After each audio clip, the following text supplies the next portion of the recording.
अरे मालिक, तुम्हारा जवाब नहीं।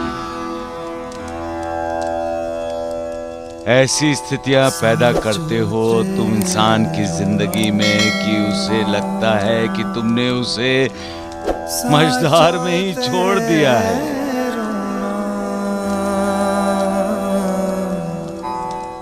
वो अपनी बदनसीबी पर रोता है, तब तुम उसे किनारा दिखाते हो। उसके बुरे कर्मों के लिए सजा भी देते हो और बाद में उसकी पीठ पर ममता से हाथ फेरकर उसे धीरज भी देते हो। तुम हर जगह हो, हर दिशा में हो, हर किसी में समाये हुए हो, हर किसी की पुकार सुनते हो, हर किसी के आंसू पोंछते हो, हर किसी का सहारा बनते हो। तुम हर किसी की दवा हो और हर कोई तुम्हारी दुआ का प्यासा है। तुम्हारी रहम की नजर इसी तरह सब पर बनी रहे। जो सच्चा साथी होता है वो अपने साथी की खुशी में खुश होता है। वो अपने साथी का दुख दर्द देखकर खुद दुखी हो जाता है। जो लोग दोस्ती के रिश्ते से बंधे हैं वो भाग्यशाली हैं। सच्चा दोस्त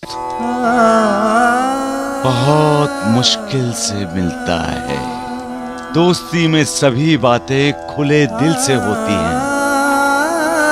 कोई भेदभाव, कोई छुपा छुपी नहीं होता, कोई ऊंच नीच नहीं होता, कोई अमीर गरीब नहीं होता।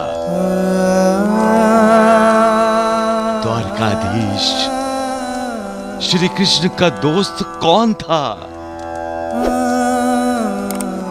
गरीब सुदामा।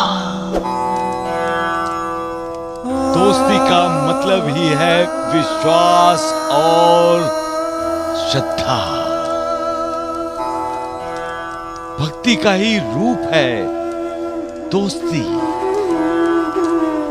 कौन भक्त है और कौन भगवान, इसका पता दोस्ती में चलता ही नहीं।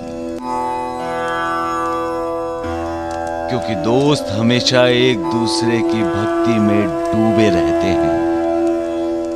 इसलिए जब एक दोस्त को ठेस पहुंचती है तो दूसरे के मुंह से आह निकलती है। इंसान का सच्चा दोस्त वो मालिक है। वो मालिक के साथ दोस्ती हो गई तो सारी चिंताएं, सारी फिक्र दूर हो गए। क्योंकि तुम्हारा दोस्त, वो मालिक, तुम्हारे लिए फिक्रमंद होगा।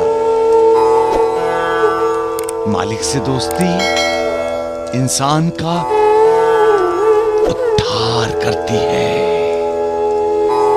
कल्याण करती है। इंसान जब सोचता है कि उसके दुखों का कभी अंत नहीं होगा, तब उस मालिक का दिल पिघलता है और वो संकेत करता है कि सुख उस इंसान का इंतजार कर रहा है। हिम्मत मत हार, उठकर दुखों का सामना कर। सुख का स्वागत करने के लिए तैयार हो जा। ये मत समझ सारी दुनिया तेरे खिलाफ है। कोई एक है जो तेरा साथ देने के लिए बेताब है। कोई है जो तेरा दुख दर्द बांटना चाहता है। कोई है जो तेरी जिंदगी के अंधेरे में खुशियों के दीप जलाना चाहता है।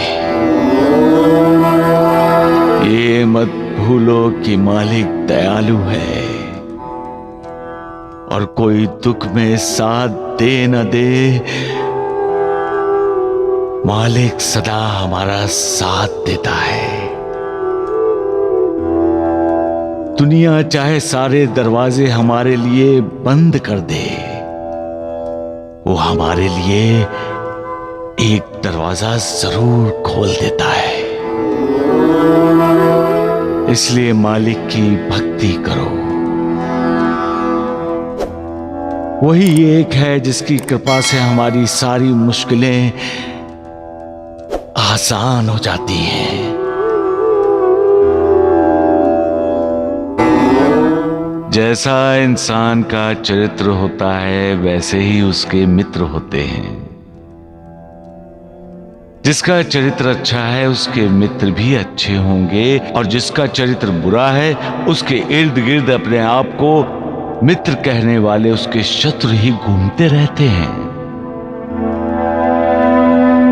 सच्चे और अच्छे मित्र इंसान को सदा अच्छी सलाह देते हैं और उसे बुरे रास्ते पर चलने से रोकते हैं। लेकिन मित्र का चोला पहना हुआ शत्रु से बहकाता है, भटकाता है, गलत सलाह देकर गलत काम करने के लिए उकसाता है। और एक दिन इंसान अपने मित्र रूपी शत्रु के जाल में फंस जाता है। उस मित्र रूपी शत्रु की हर सलाह उसे ठीक लगती है, जिस पर कभी विश्वास नहीं करना चाहिए, उस पर वो विश्वास करने लगता है और अपना विवेक खो देता है। तब उसका मित्र बना हुआ शत्रु उसकी विजय का ढिंढोरा पीटता है। इंसान खुश होता है, लेकिन वो ये नहीं जानता कि विजय असल में उसकी नहीं, उसके मित्र अर्थात शत्रु की हुई है। और जो दूसरों को धोखा देता है, वो नहीं जानता कि उसे भी धोखा देने की तैयारियां शुरू हो गई हैं। यही तो है मालिक का न्याय। जो बोएगा वही तो काटेगा। इसलिए अच्छे कर्म करो, परमार्थ पर ध्यान दो, मोह माया के जाल में मत फंसो और सन्मार्ग पर चलते रहो। कल्याण होगा तुम्हारा। सबका मालिक एक। कोई साथ हो ये जरूरी नहीं होता। जगह तो दिन में बनाई जाती है। पास होकर भी दोस्ती इतनी अटूट नहीं होती जितना कि दूर रहकर निभाई जाती है। दोस्ती से सबसे अच्छा रिश्ता इस दुनिया में कोई नहीं। जो जीवन भर दोस्त बनाए ये कोई खास बात नहीं, लेकिन किसी एक से जो जीवन भर दोस्ती निभाए ये बहुत बड़ी बात है। आशा करते हैं कि आपको हमारा वीडियो अच्छा लगे, तो चैनल को लाइक शेयर और सब्सक्राइब करें और सुनते रहिए साई की अमृतवाणी। ओम साई राम।